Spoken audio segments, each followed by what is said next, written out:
Welcome to Gospel Tangents, the best source for Mormon history, science, and theology. I'm Rick Bennett. Back in 2012, Elder Marlin, Jensen, and historian Richard Turley went to Sweden in what has been known as the Swedish Rescue. There were members of the church there losing their faith, and they came to answer important questions. We'll talk more about this Swedish rescue, as well as some important people behind the scenes that helped get the Gospel Topics essays published. You won't want to miss this episode with Dr. Newell Bringhurst and Dr. Matt Harris. Check out our conversation. Welcome to Gospel Tangents. I'm excited to have two of my favorite authors back on the podcast. We have Dr. Matt Harris and Dr. Newell Bringhurst. So they're the editors for a fantastic new book. So Matt, could you go ahead and tell us where you teach and what the name of this book is that I'm talking about? Sure. I'm a professor of history at Colorado State University, Pueblo. I've been there since 2005. I teach civil rights. I teach race and religion. I teach any number of courses that deals with the Constitution and religion. And this is the book that Newell Bringhurst and I just co-edited. It was just published last week. It's called the LDS Gospel Topics Series, A Scholarly Engagement. And it just came out last week, so I'm pleased to be able to talk about it today. Yeah, well, that's great. Well, and then Newell, can you give us your background I know you don't teach anymore, but where you used to teach and how you got involved with Matt in putting this book together? Well, yes, I'm a retired professor emeritus from College of the Sequoias in Visalia, California. And I've been involved with Mormon studies throughout, I guess, most of my adult life. And I guess my involvement with this particular volume comes after Matt and I had actually co-edited a documentary history of blacks, authoritative LDS statements on blacks, published by University of Illinois Press. That particular volume, it's hard to believe, it was published 5 years ago, 2015. I was looking back, I said, oh my gosh, it's been a half a decade since that's been published.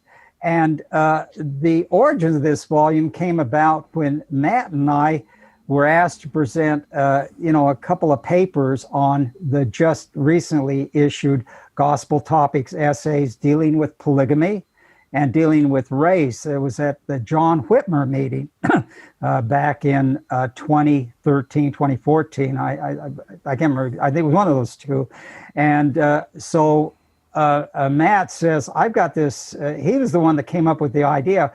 Why don't we do a volume of an annotated volume, anthology of essays, critically looking at the Gospel Topics essays. By that time, 13 of them had been issued over the 2-year period between 2013 and 2015.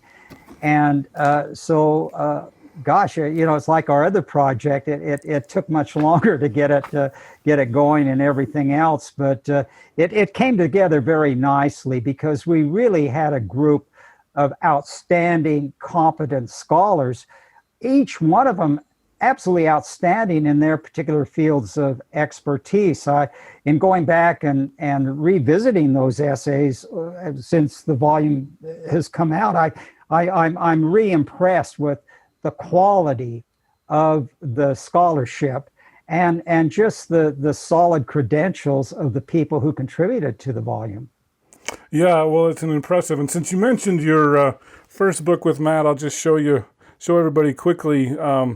This is the first one, The Mormon Church and Blacks. And so I'm excited to talk a little bit about this second volume that you two have teamed up for. I wish I had a copy of it. My copy's still on order, but I was able to get a PDF, and so I've read several of the things. So you guys met at which conference and decided to put this together? John Whitmer conference, and do you recall where it was, Matt? Oh, I don't recall where it was, but I also remember that we did something related to the gospel topics essays at the Sunstone Conference at the University of Utah as well. So we did three panel discussions on this. The first was Whitmer, the second was Sunstone, and the third was the Mormon History Association conference a few years ago. And each time, as I recall, we had different presenters or writers join us on the panel. So it wasn't the same group of people the entire time. We had different folks join us, and it really made for an interesting series of conference sessions. Yeah, well, it's been a great book. I've read probably half of the essays, I would guess, so far, and I guess the coolest thing that I have to say, and if I may toot my own horn a little bit, I was really excited to find out that some of the interviews that I've done here on Gospel Tangents were actually footnoted in the book, and so that was fantastic. So I think that just goes to show we're doing, my tagline is the best source of Mormon history, science, and theology. But I really do think that we talk to the best scholars, from believing and non-believing spectrum, and so I think it's great. So, and I know, in fact, this will lead into the introduction. I was really impressed that one of the interviews was in the introduction. So did you guys co-write the introduction, or was the one person more in charge of that, or how did that introduction work? Well, I have to give Matt primary credit because he came up with the overall format and much of the text, although I did quite a bit of editing and additional information and everything else, but Matt really came up with the overall structure of the introduction, particularly the way that the dramatic way it begins with the Swedish rescue mission. It just you pick that up and it just pulls you in immediately. It was a stroke of brilliance that Matt came up with that as kind of the dramatic focal point of how this gospel topics project came about on the part of the church, and concurrent with Thomas Monson's awareness that to the rescue,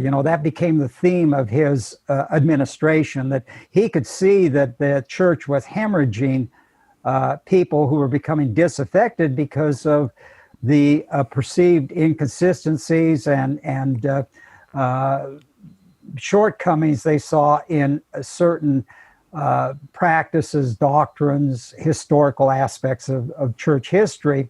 And the church, and so, as the introduction goes on to state, that became a major concern, plus the fact that so much of the information concerning the inconsistencies within church doctrine and practice were all over the internet. A fun little tidbit, Rick, that when Newell and I were on a panel at the MHA, this would have been in, I think, St. Louis, Missouri, maybe, if that sounds right. I was at I think it was MHA. St. Louis. Actually, it wasn't St. Louis. It was in Missouri, though, but it wasn't St. Louis. It was... Yeah. Well, anyway, it was in St. Louis, I Probably think, in 20... Independence, yeah. Yeah, okay. Yeah, just outside of Independence. Anyway, so the topic that I gave or presented on that day was how the gospel topics essays came about. And the earlier sessions that Newell and I had worked on dealt with our respective content themes, Newell with polygamy and I did the race one. Well, in this instance at the MHA, I looked at the introduction and recognizing that there were many church employees in the room that day, including the church historian, Elder Snow, who had inside knowledge about all of this stuff. And so I remember prefacing my remarks to the church history employees and also Elder Snow. I said, look, if there's anything that I say today that is incorrect, or you would like me to flesh out more of a detail or some lead to pursue, please let me know. This is the chance. This is why we do these conferences. I am eager and energetic to solicit your help. So anyway, I presented the material, and the first person who came up to me afterwards was Elder Snow. And he pulled me aside and he said, there's something, he said, this is great. I really enjoyed the presentation and the panel today. And so that was nice. And he said, there's something I want you to know. Have you ever heard of the name Travis Stratford? Oh. And I said, no, I have not. And for your viewers or listeners today, Travis Stratford is the person who really deserves much of the credit for getting the church to release the church history essays. Wow. And the introduction talks about that at length, how he does that. He works with the brother and the general authorities. He does a number of things. I guess we can talk about that in a second. But nonetheless, it was Elder Snow who planted that name in my mind. And then I remember telling Newell later on, maybe that night at dinner, we've got some work to do. We got to find this Stratford guy. Who is he?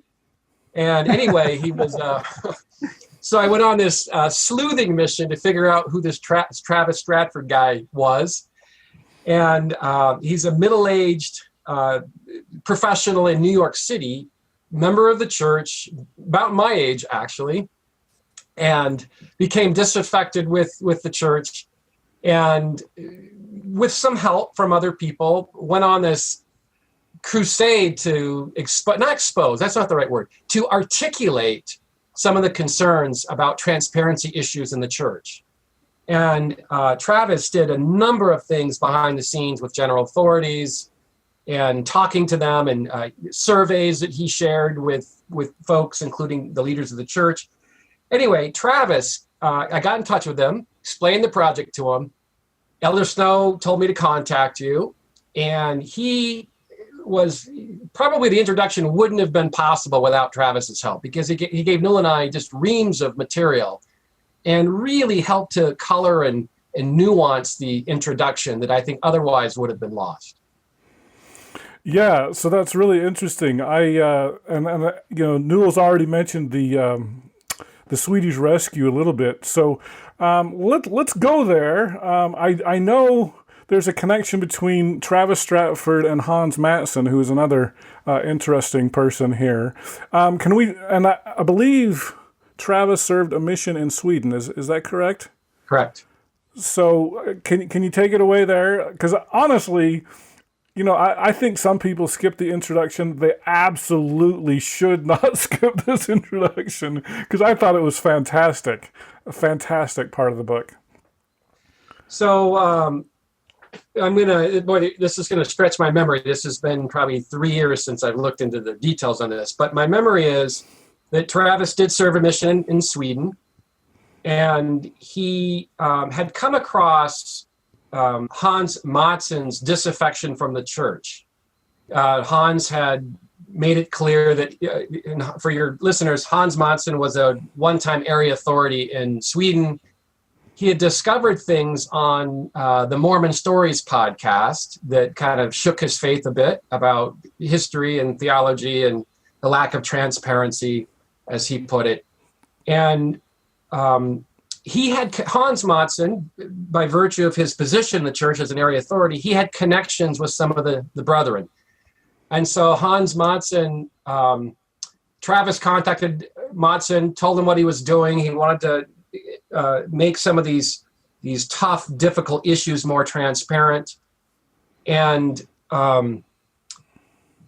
he said, can I work with you? Can you help me, put me in touch with the brethren? And Hans was at the Swedish rescue fireside in November of 2010. He was there. So his disaffection had started to emerge by then. And so Travis had contacted him in, gosh, don't quote me on the dates, about 2012, I think. So a couple of years after the Swedish rescue mission. And he said, look, I need to be put in touch with some of the brethren. We have to talk about this. And Travis is earnest. He's a sincere seeker of truth. He's not trying to do anything untoward. He's not trying to expose anything. He's just having this crisis of faith. And he wants Hans Mattsson to put him in touch with the general authorities. Well, the general authority that he put him in touch with is Marlin Jensen, who preceded Elder Snow as the church historian and recorder. And the story goes that Travis in New York City had contacted Elder Jensen through Hans Mattson, and he invited, Greg Prince was a part of this as well. He invited, or they invited Elder Jensen to come to New York City to talk about faith crisis issues. And Marlin Jensen came with the blessing of Boyd K. Packer. So he wasn't going rogue. He wasn't doing anything surreptitiously. He got approval from Elder Packer, a senior apostle, to meet with Travis Stratford and Greg Prince in New York City. And it's at that conference in New York City where Travis shares some of his concerns about faith crisis, and also some surveys he had been doing. So it wasn't just Travis's own private lament about the lack of transparency in the church. He had some data that he wanted to share. And according to Travis, the data just absolutely rocked Elder Jensen. He was just absolutely stunned by some of the surveys and questionnaires that Travis had put together, I think with Greg Prince's help. Was this the same survey that John Dehlin did, or was this a different survey? That's interesting. So it's really hard to keep track of which survey, when, and where. Yeah. Because in the introduction, there are 3 different surveys, 3 different kinds of surveys. So John Dehlin, as part of his doctoral research, was looking at disaffection, and Travis assisted him. Actually, I guess maybe it's more appropriate to say that, yeah, that's right. I said it right. Travis assisted John Dehlin in the research. So it was really John Dehlin's research early on. And his sample size, I don't remember what it was, a little over 3,000 maybe. It's in the introduction. But anyway, the sample size was quite small. And nonetheless, so from working with Dehlin, Travis decided to make another sample. And if you do anything with samples and surveys, I mean, and you do it right, and you follow the rules of statistical science, I mean, this is really an involved undertaking. I know you know this because you're into statistics, Rick. Right. But anyway, it cost money, cost a lot of time. And so Travis had some donors who helped him put together 2 additional surveys. This is above and beyond what John Dehlin had done. Okay. And what's significant about Dehlin's survey is he posted the results of his survey online in 2011. And as Newell and I point out in the introduction, this is the first systematic effort that anyone has ever done in the church about disaffection in a public arena. I know the church has been doing their own surveys for years, but this is, of course, private proprietary material. Whereas Dehlin is making the results of his and Stratford's survey known publicly. And so after John Dehlin publishes that survey in 2011, that's when Stratford creates 2 additional surveys with different kinds of questions. And one of the surveys that Stratford did was a qualitative survey. He really wanted people to write in full paragraphs their story, what it is they were upset about and who they were. And so Travis had shared these surveys with me, and they total, I don't know, 200 or 300 pages, really an enormous undertaking. And it's those surveys that Travis eventually shared with Elder Jensen first, and then senior apostles second. So those surveys kind of go all the way up the chain. And one last little detail that I think is important to know about this story is that in, I think, October or September of 2013, Travis personally delivered the survey to President Uchtdorf's office in Salt Lake City. And it wasn't just an unannounced visit. President Uchtdorf knew that he was coming, and he was supposed to meet with Travis. And oddly enough, I think, as I recall the story, President Uchtdorf had to step out, or something came up that was urgent and he couldn't make the meeting. So Travis left the survey with his assistant, and President Uchtdorf read the survey, and it was the October 2013 conference where he said something that most of us who work in Mormon studies will not have forgotten, which is that there are things in our past, our Mormon past, for which leaders have said that may cause Latter-day Saints to question their faith. That was a massive acknowledgement that President Uchtdorf made in the 2013 October General Conference. And he said that President Uchtdorf said we shouldn't teach that people leave the faith because they had their feelings hurt or they were offended. He said they're leaving because of some things that we've said in our history. And so I think that really shocked a lot of Latter-day Saints when they heard that. But the context is Travis Stratford had delivered this 200-page survey to them where President Uchtdorf could read the narratives of why they're leaving. And I think President Uchtdorf knew that it was a little bit more complex than someone leaving the faith just because they had their feelings hurt at church. And so I think that's really an important point to make. And before Travis shared that survey with President Uchtdorf, he had also shared it with a few other senior apostles. So these things are making the rounds. And anyway, I'll stop there. We can talk about maybe in a minute how the essays evolve from there. But this is what's going on behind the scenes with Travis, Elder Jensen, and the apostles in Salt Lake. Well, and didn't some of the brethren not like Elder Uchtdorf's talk? Did that cause some waves there? It did. Yeah, it did. So I have a personal experience to share. So in December of 2013, and Newell, I don't know if I've shared this with you before, so it's kind of an interesting story. But in 2013, when Newell and I were working on our Black and Mormon book, the documentary history that you referenced a minute ago, I was in Salt Lake doing some research. So this would have been probably over the Thanksgiving break, I suppose, November of 2013. So it was about 6 weeks after President Uchtdorf's General Conference talk.